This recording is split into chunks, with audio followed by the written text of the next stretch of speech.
Saa ndio sisi yao tukachanga pesa, tukatafuta pesa ikapatikana.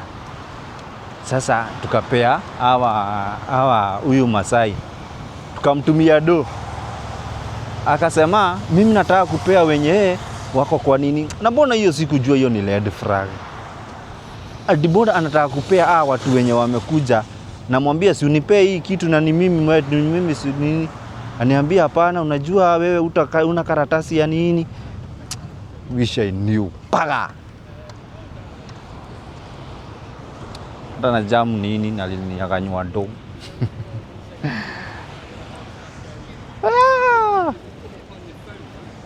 Sasa bado niko huku nazurura. I'm still going louding. Kuna watu walikuwa hapo na singetaka kufilm watu waone na wafilm. Okay, back to the story. Sasa tukatoa do, tukapea yule msee. Wengine wanatuambia wacha tupeleke hii mashini kwa bank. Na saa hii juu ya negotiation na hii time spend time half of the day. Saa hii ni kitu saa 10 na bank zinafungwa. Huyu akatuambia saa itabidi tulipie save kwenye tutaiweka, na hii save ni italipiwa 5k kila siku, lakini ni juni siku moja. We are going to pay only once ya leo, ili kesho ichukuliwe ipelekwe bank. Tukamwambia okay, ni sawa. Tukachanga pesa bado 5k, tukatumia jamaa wanakuja na walikuwa wamekuja na Mercedes. Hiyo Mercedes naweza ipost hapo mimi. Majamaa wawili hapo.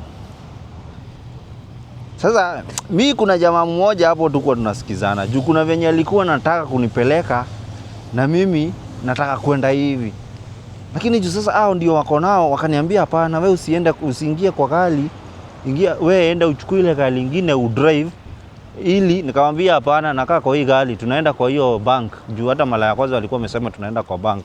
Kufika kwa gari tukitoka Kitengela ndio wanasema hapana, tuna suppose kwenda kuziweka kwa save. Kuwa na Kiswahili mingi. Haya, kasema aje? Ni sawa. Wewe tuende nayo. Tukapita mpaka Mombasa Road. Mombasa Road akaniambia hapana, itabidi utuaminie hii stuff. Tutaenda tuweka kwa save, tutapatana masaa zingine.